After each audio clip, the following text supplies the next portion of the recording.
Bonsoir à tous, merci de nous recevoir dans ce journal.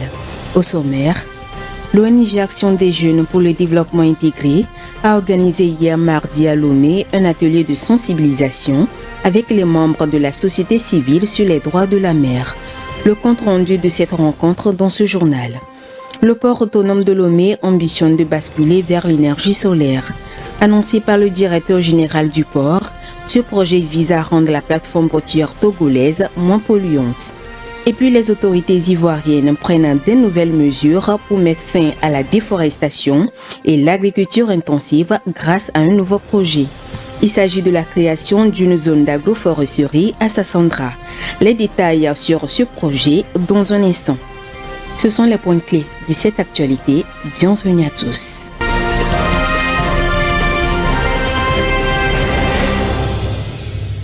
L'ONG Action des Jeunes pour le Développement Intégré a jeudi, en partenariat avec le Haut Conseil pour la mer, a sensibilisé les membres de la société civile sur les enjeux de l'accord se rapportant à la Convention des Nations Unies sur le droit de la mer. C'était au cours d'un atelier qui s'est déroulé hier mardi à Lomé. Viva Samana et Emika Gatché étaient sur les lieux. Voici le compte rendu. Les acteurs de la société civile intervenant dans le secteur maritime ont été sensibilisés sur le droit de la mer, notamment sur les enjeux de la haute mer, cet espace maritime où aucun État n'exerce une autorité territoriale. Cette rencontre est à mettre à l'actif de l'ONG Action des Jeunes pour le Développement Intégral à jeudi, en partenariat avec le Haut Conseil pour la mer. Aujourd'hui, il était question que la société civile puisse s'approprier de cet accord-là, connaître les enjeux autour de la haute mer et comment on fait le partage équitable des ressources marines, comment amener au transfert de technologies, comment aussi faire des études, mener des études dans la haute mer pour connaître un peu des impacts des études environnementales et enfin comment faire en sorte qu'il y a vraiment la préservation et la conservation de ces ressources-là. Ces acteurs de la société civile sont alors sensibilisés sur l'accord sur la biodiversité marine signé par le Togo en 2023. Le Haut Conseil pour la mer trouve important que le document soit compris par tous les acteurs de l'économie bleue pour sa ratification. L'accord BBNJ, c'est un traité international, un accord sur la protection de la biodiversité marine au-delà des juridictions nationales. Au-delà des juridictions nationales, c'est considéré comme un patrimoine commun de l'humanité et donc tous les États, ça appartient à tout le monde. Donc étant patrimoine commun de l'humanité, il n'y avait pas de règles qui soient définies pour pouvoir réglementer les activités qui s'y déroulent. Donc cet accord prend les dispositions pour réglementer surtout l'exploitation des ressources, surtout génétiques marines, qui sont dans cette zone, étant donné qu'un autre accord a pris en compte l'exploitation minière de cette zone-là, des fonds marins. Donc aujourd'hui, il est question de pouvoir sensibiliser la société civile sur le processus de ratification et de mise en œuvre de cet accord sur le plan national, étant donné que le Togo a déjà signé cet accord depuis 2023. La société civile, en répondant présent à cette rencontre, témoigne son engagement à soutenir le gouvernement togolais à ratifier cet accord important sur la diversité biologique marine. Le ministère togolais de l'Agriculture, avec l'appui de la FAO, a récemment lancé un nouveau programme dédié à soutenir l'entrepreneuriat agricole des jeunes. Son ambition est de dynamiser les filières agricoles clés tout en soutenant les jeunes avec des formations spécialisées et des appuis financiers. Suivant. Afin de placer l'agriculture comme un levier de croissance, les autorités togolaises et l'Organisation des Nations Unies pour l'alimentation et l'agriculture ont officiellement lancé le 22 avril dernier le projet appuyé à la promotion de l'entrepreneuriat agricole des jeunes au Togo. Selon Tetevi Kodjovi Edi, expert en chaîne de valeur et protection des végétaux à la FAO Togo, il s'agit d'un projet national qui cible des jeunes déjà actifs dans les filières riz, sésame, anacarde et manioc, afin de les accompagner tout au long du processus, de la production à la transformation et à la commercialisation. L'accompagnement se fait par des formations spécialisées, un appui à la rédaction de plans d'affaires bancables et un accès favorable au financement. Le soutien technique sera donc centré sur l'amélioration des pratiques agricoles, tout en renforçant les capacités de gestion des jeunes entrepreneurs, notamment à travers des formations en gestion d'entreprise et un accès privilégié au financement. Cette initiative s'inscrit pleinement dans les priorités stratégiques du gouvernement, telles que définies dans la feuille de route de 2020-2025 et le cadre de programmation pays 2023-2026 de la FAO, qui mettent l'accent sur l'emploi des jeunes et la sécurisation alimentaire. L'énergie solaire représente l'avenir. Dans ce sens, le directeur général du port autonome de Lomé, Fogan Adénion, ambitionne de lancer des projets écologiques. Le but est de dépolluer la plateforme portuaire togolaise en faisant recours aux énergies renouvelables.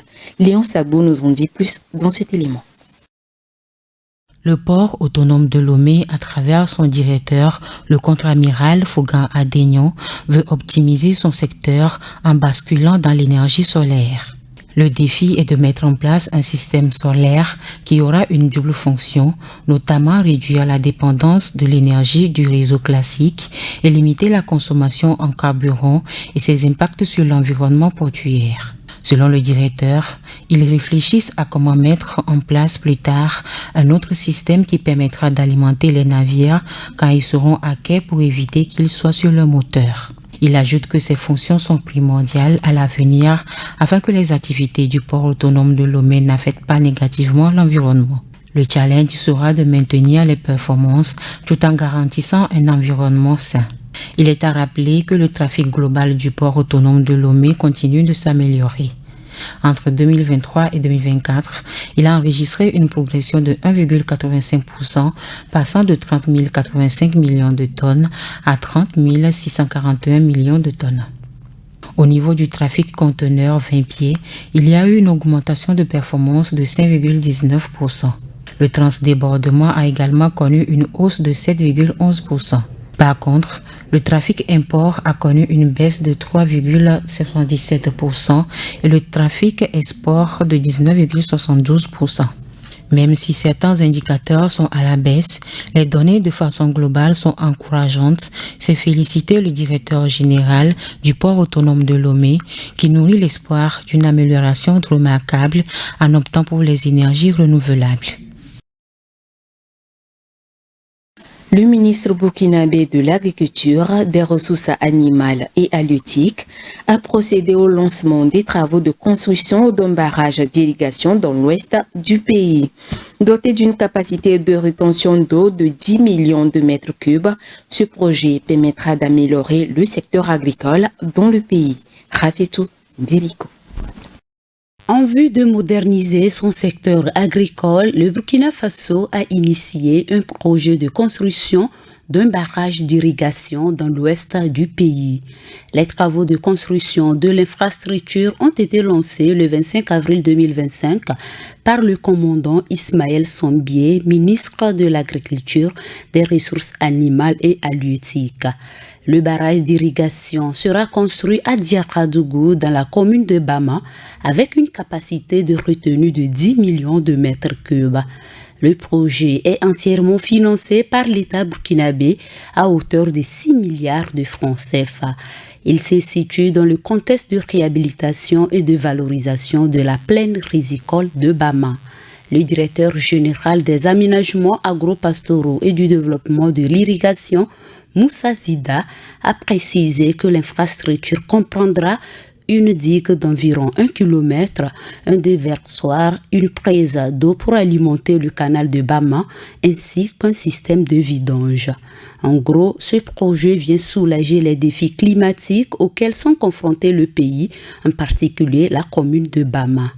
Il est demandé à l'entreprise prestataire de respecter le délai imparti de la mise en œuvre des travaux tout en tenant compte des normes environnementales. La Côte d'Ivoire fait face à une agriculture intensive qui a un impact préoccupant sur l'environnement. Fort de ce constat, le gouvernement du pays prend des mesures innovantes avec la création d'une zone d'agroforesterie à Sassandra. Son objectif est de promouvoir l'agroécologie tout en luttant contre la déforestation. Les détails dans ce commentaire. Face à l'augmentation de la déforestation et aux pratiques agricoles intenses ces dernières années en Côte d'Ivoire, le gouvernement du pays a annoncé un projet ambitieux dans le département de Sassandra. Il s'agit de la création de 5 zones d'agroforesterie permanentes d'une superficie totale de 20 000 hectares. Ce projet s'inscrit dans le cadre de l'initiative de réhabilitation de la réserve forestière de Koromodougou.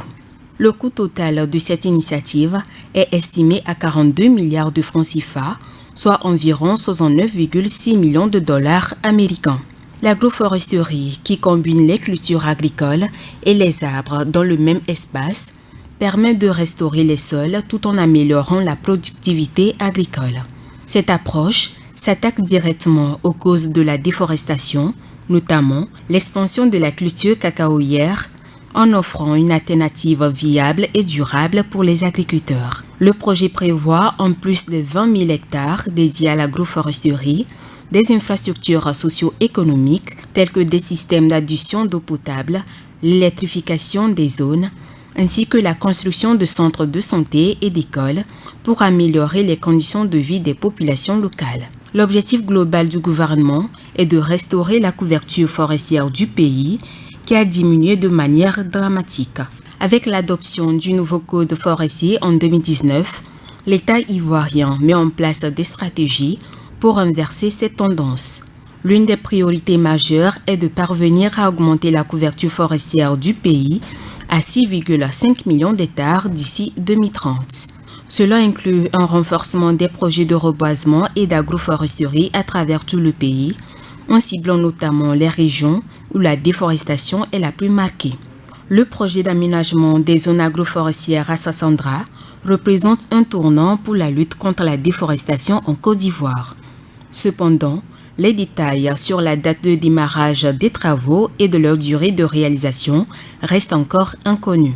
Une fois opérationnel, ce programme pourrait devenir un modèle pour d'autres régions du pays, contribuant à la préservation de l'environnement tout en soutenant une agriculture durable. À l'heure où la région ouest-africaine fait face à une aggravation de la crise alimentaire, le Conseil de surveillance du Fonds régional pour l'agriculture et l'alimentation de la CEDEAO vient de valider son plan de travail et son budget pour la période 2025-2027. C'est une initiative qui entend intensifier le financement des programmes agricoles dans les pays membres. Le commentaire est signé Honoré Kata. Réuni en fin de semaine dernière à Lomé, le Conseil de surveillance du Fonds régional pour l'agriculture et l'alimentation de la CEDEAO a adopté son plan de travail et son budget pour la période 2025-2027. Cette feuille de route triennale arrive à un moment critique où la région ouest-africaine est confrontée à une aggravation de la crise alimentaire avec près de 49,5 millions de personnes menacées d'insécurité alimentaire lors de la prochaine période de soudure selon le cadre harmonisé. Le Nigeria, à lui seul, concentre plus de 60% de ses populations à risque. Sous la présidence du commissaire de la CEDEAO chargé de l'agriculture, la session a mis l'accent sur l'urgence d'une mobilisation accrue de ressources, le renforcement des capacités d'absorption des États membres et la consolidation des partenaires techniques. L'objectif est de faire du secteur agricole un levier inclusif, compétitif et résilient pour garantir la sécurité alimentaire et lutter contre la pauvreté. Géré par la Banque d'investissement et de développement de la CEDEAO, le fonds joue un rôle central dans la mise en œuvre de la politique agricole régionale. Grâce au budget triennal validé, l'institution prévoit d'intensifier ses interventions en soutenant des programmes structurants dans les pays membres. À travers cette nouvelle dynamique, la CEDEAO veut donner un signal fort, à savoir, seule une réponse régionale coordonnée et ambitieuse permettra de relever les défis agricoles et alimentaires auxquels l'Afrique de l'Ouest est confrontée. En France, la gestion des déchets textiles a pris un vrai tournant depuis le mois de janvier.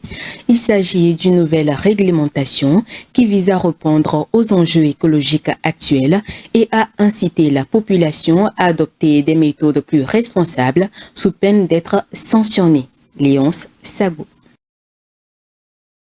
La gestion des déchets textiles en France a pris un nouveau tournant depuis janvier 2025 avec l'arrivée d'une nouvelle réglementation européenne.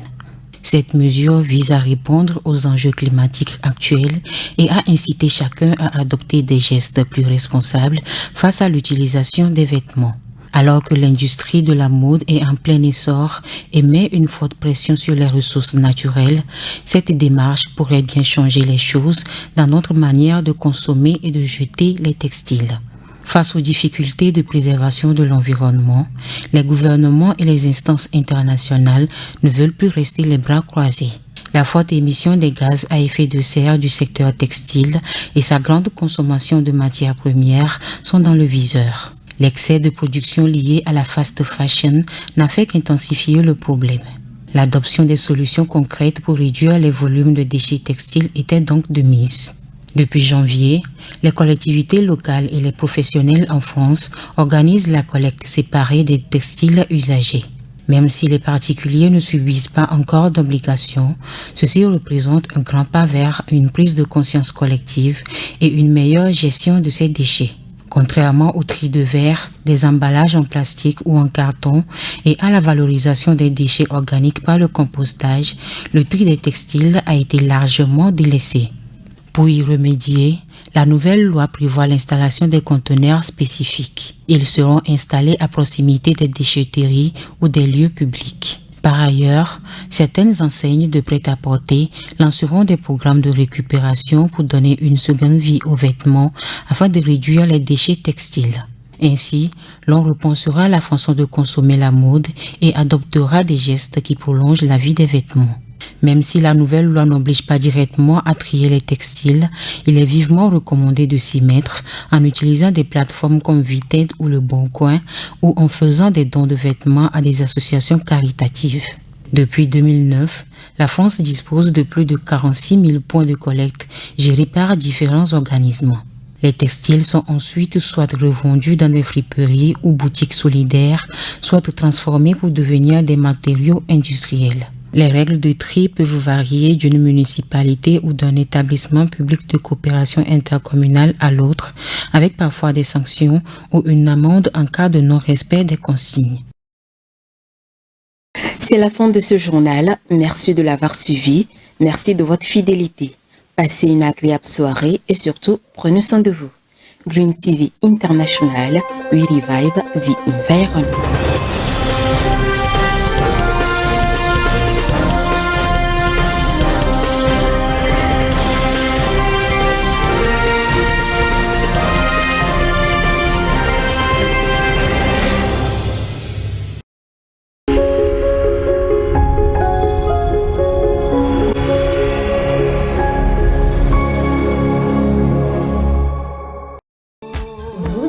Rendre vos enfants clean, chic et élégants, une seule référence à lui, c'est Katimini Kids. Katimini Kids est une boutique de prêt-à-porter pour des nouveau-nés et enfants. Vous y trouverez des chemises, des robes, des pantalons, des shirts, des t-shirts, des chaussures, des chouchous,